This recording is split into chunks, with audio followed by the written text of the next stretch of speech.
Hi and welcome to yet another development news update. In this edition we have a better mic because I'm back to the studio and we're using the stationary mic that we have here. And we're talking today about home rules and Steam Workshop and what that means, and we're going to show you the draft of the interface of how it looks like. But first let's go through some numbers. We just finished the tournament with about 2,000 tournament sessions played. And we dropped about 2,000 tournament chests. That's pretty much one chest for each session played. We had 8% sessions that had one of players leaving the game. So we think that's pretty good, considering that this is a very competitive mode and people who didn't win outright sometimes could be motivated to drop out, or people could drop out because of the technical complications.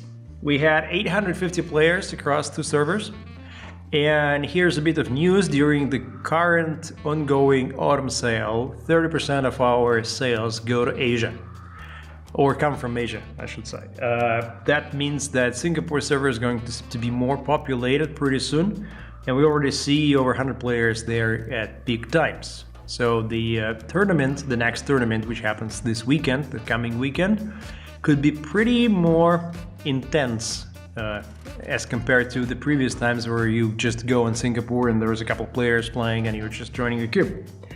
Now, the current season, the autumn season, will drop on the 13th of December, and after 2 days, on the 15th of December, the winter season will begin. In the next week's video, we'll show you winter chests and winter items. Let me quickly see. 1, 3, well, there should be probably around 10 of them that we will present to you with the visuals. Now, some statistics on the chests. We are now at the end of the first months of the autumn season, and there's 2 more weeks to go. We dropped about 11,200 autumn chests. And then they will stop dropping after 2 weeks, and the next time they will drop, that'll be 1 year from now.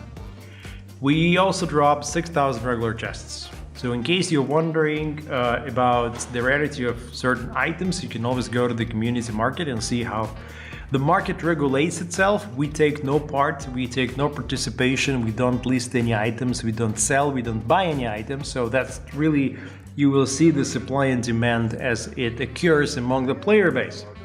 There's over thousands of transactions already and some interesting dynamics as the prices adjust to demand. I think the most rare item that we currently have is the Champion's Trail. There is only less than 100 items like this across the whole player base. And I think if you have it, you just hold on to this, or you can sell it for pretty good money. Now, what else did I want to tell you?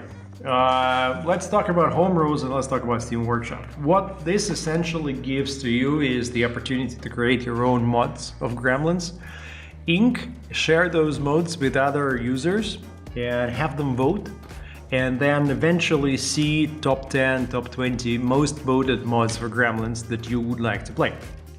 We have 3 types that you can create. You can create a single player session, you can create a multiplayer session, and you can create a challenge.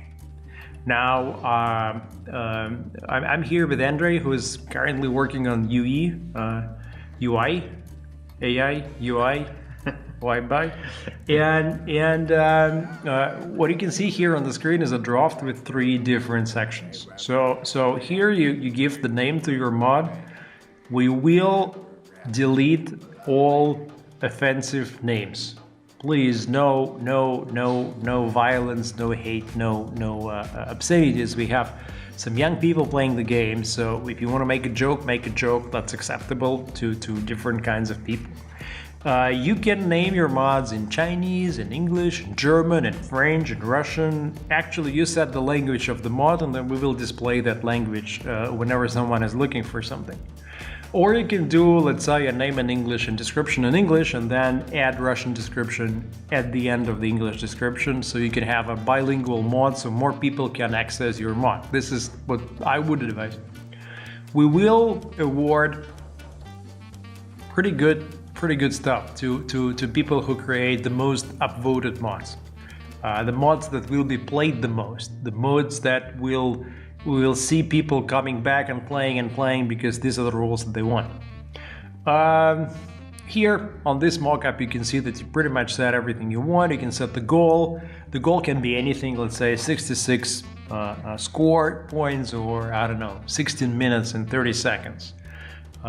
You define other options. You can also define special rules like the magic box, which was in the last tournament. We'll have a number of special rules like this that you can play. And then finally, for challenges, you can define yourself what kind of challenge goals you set, so that people can unlock 1, 2, or 3 lamps at the same time. Now, is there anything we're missing? There is a different type of modes for single player, multiplayer, and challenges. And there is a couple of differences between them. So for missions, there is a separate form where you fill in all the lamps and goals to reach them. And for single player, you can adjust all starting resources for each player for the game. For example, you can start with more money than your opponent AIs, or you can increase your votes on start or anything. So finally someone will be able to create an enjoyable single player challenge. Yeah. You start with like 10,000 money and all the AI bots are absolutely poor and are in jail. I'd play that. And there is also a big feature. You can set up your starting hand. 6 cards on the start of the session. You can change all of them, and for each player, for single player and missions.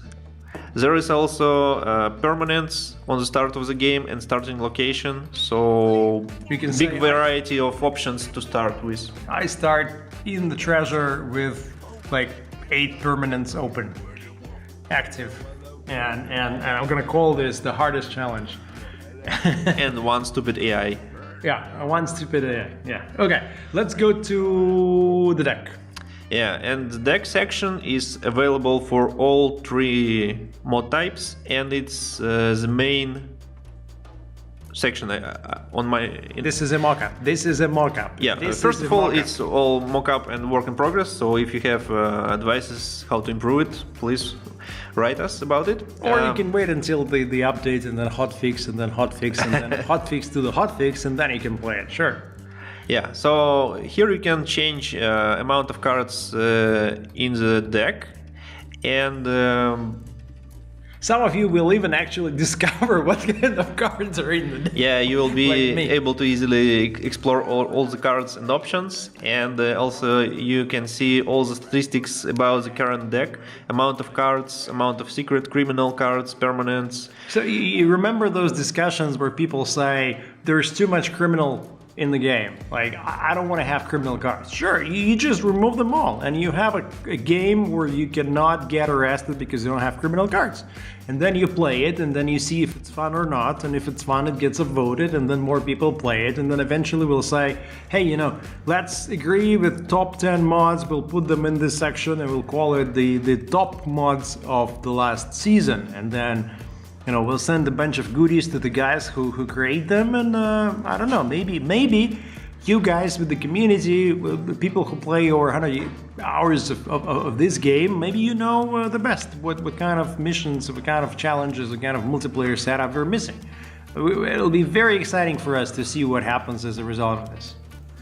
Yeah, so basically deck building is the biggest and most important feature in this workshop mod, I think, because there is unlimited variety of decks that can be created with it, and we're kind of interested what you can create with it and what kind of decks would be playable the most. I have a question. So we're going to add cards with each seasonal update.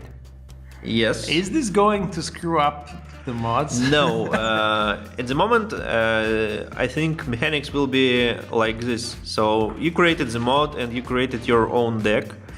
And when we will release new cards, there will be 0 new cards in your mode. So you can go and edit your deck and update your mode with new cards. Or you just can leave it as is, and it will be working And then I will come to your comment section and say, yeah, why this mod is not updated? Why the developer of this mod is not paying attention, doesn't listen to community? And then you will ban me and actually add those cards.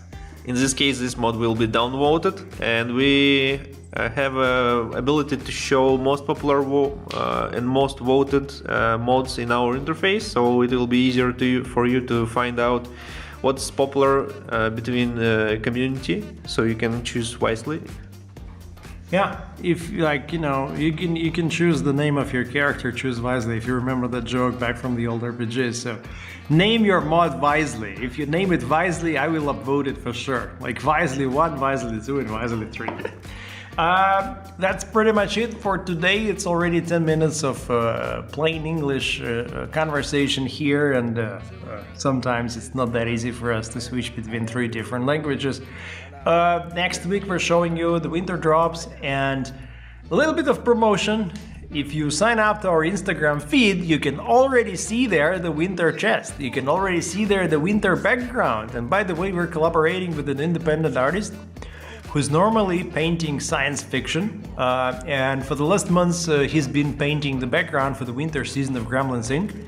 We're pretty sure you will be impressed. It's different, and if you look closely, then you will be able to see the tower, and on the tower there is something on the tower.